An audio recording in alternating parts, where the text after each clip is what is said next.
I've been watching Kato reset island after island after island, trying to get her ideal island layout for her brand new island. How many times can you say island in one sentence? I beat the record. She's been spending hours of her time talking to Timmy and Tommy, filling out her name, birthday, and island name, checking out the 4 available templates they give her, and resetting because it's never the one she's looking for. I'm over here thinking she's nuts. These islands are completely randomly generated, right? That's why everyone has a completely different island. Wrong.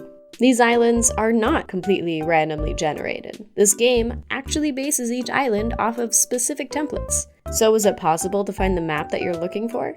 Before I give our brains a super workout with a bunch of math, let me take a second to feed our bodies with today's sponsor, Factor.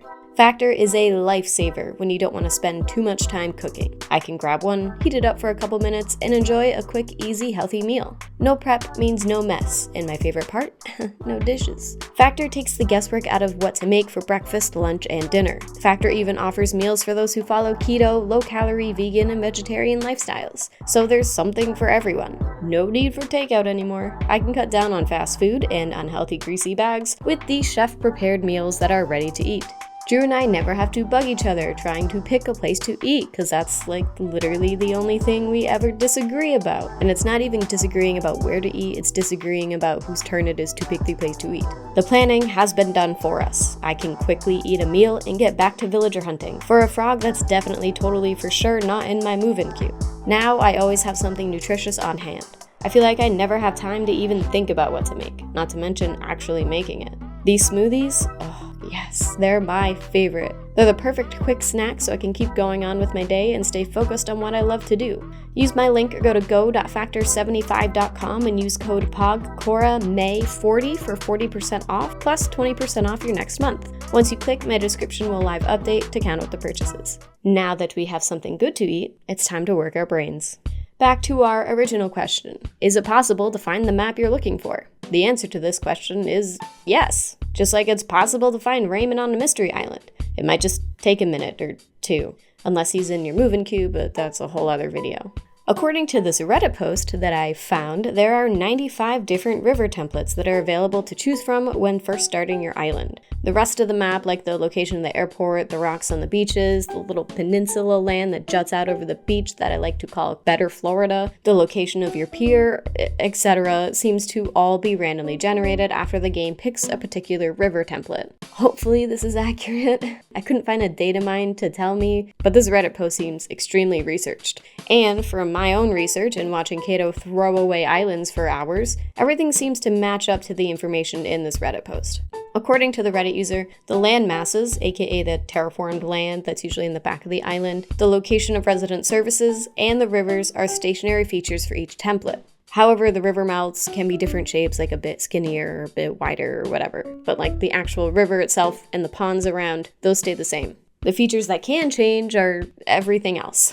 This gives each island a unique feeling. Keeping the same theme since the first Animal Crossing game, no 2 islands will be alike, especially now that we can destroy rivers and move them, well, except for like the mouths of the river, and we can completely change any terraformed land. We can control most of the features on our islands now. This really helps each island feel like a new, unfamiliar place that we get to explore, particularly when we find ourselves on a friend's island. That original theme of the Animal Crossing series was, and still is, to find your way around a place that you've never been before. New Horizons is definitely a bit of a departure from that because we're God now and can control almost everything on this island, but the whole idea is to feel that lost, wandering feeling. You get the experiences of finding your way around this new place that you've never been to before. And if someone you know does end up with a similar island to you, at least most of the features will be a bit different because they will probably not terraform or decorate every square inch of their island the same way you did. These are all the discovered island templates. But the Reddit post is 3 years old, so there is room for missing data, but I'm just gonna give the benefit of the doubt to this person because they worked hard and I appreciate all their hard work. If you want an idea on what islands you could possibly get, this is really good to look at. So now that you've decided on which island template you like the most, what does it take to get it? A lot of effort. Like, too much effort. It would probably be faster to learn how to fly a real seaplane than to find your very specific ideal island template. Most of you are probably aware of how villager hunting works thanks to the tens of thousands of islands we've visited on this channel. It's kind of similar to that. If you don't know how it works, well, do your homework, there's a video. My brain hurts from all the math for this video, so I don't want to add any more. But we go about the math calculations in a similar way to villager hunting. Since there are 95 river layouts, this means that there is already a 1 in 95 chance of finding the river layout that you want, which is just over a 1% chance. Not bad, those are actually better chances than finding an octopus on a mystery island, which is pretty easy. But the river layout of your map isn't the only option that the game randomly generates. There are some other fun options, like the color of your airport, your native fruit, your starter villagers, and if your airport and resident services are lined up. Kato, why? But the whole airport resident services lining up is hard to find the chances of, since the number of squares that your airport can spawn in varies based on the river layout, and honestly, that's too many chances to count. For example, the airport could be here, or here, or here, or here, or here, or here, or here, or here. So, for now, we'll ignore it.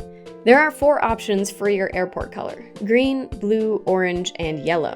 Then there are 5 options for your native fruit: apples, pears, peaches, cherries, and oranges. One of your 2 starting villagers is a sisterly, which consists of 26 different options, and the other is a jock, of which there are 56 available options. Now onto the math. 1 in 95 times 1 in 4 times 1 in 5 times 1 in 26 times 1 in 56 is a 1 in 2,766,400 chance of finding your ideal choices. Yeah, so like kind of difficult. This is a 0.00000. I have to get really close to my script to read how many zeros there are. 0.00003% chance of finding the perfect island. So how many resets do you need before you find the island you're looking for? Well, according to statistics, about 2,766,400 times. Easy peasy, right? Wrong. Difficult.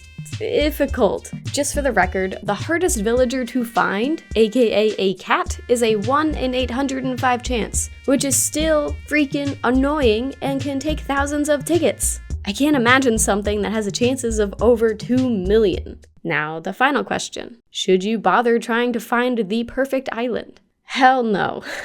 And this is coming from me. Look at all the villager hunts we've done on the channel. This is already ridiculous. But spending hours trying to find the perfect island, good lord, that's a challenge. So if you never want to actually play New Horizons again, this is the challenge for you. If you're trying to reset your island because you want to actually step on an island, then just re-roll a couple times until you find one that's acceptable to you. Maybe like look for fruit, or I don't know, only make your resident services and airport lineup. And I didn't even add in the island variations. What if you finally find your ideal river layout, the perfect fruit, the correct airport color, some really cool villagers, but your resident services isn't lined up with your airport? Oh, that's gotta be frustrating. The lesson I'm learning from this video is compromise. You gotta pick your battles and understand that RNG has the control here.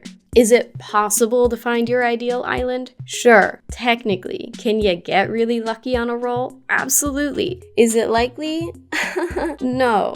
Enjoy the island you have. If you want a heart pond, just make a heart pond. Don't try to make the game give it to you. The best advice I have to give you is to concentrate more on the stuff you can't change, like the length of your dock or the location of your airport. The rest, just learn to love or change the river layout to exactly the island template that you want, and boom, you have the island template that you want. The rest, just learn to love. It's your island. The game wanted you to have it. Accept its gift with open arms, because you really don't have any other choice. Hopefully, all the math is correct. If not, there is a pinned comment. This video has a sponsor, so I can't redo it like I normally would and re-upload. Okay, cool. Bye!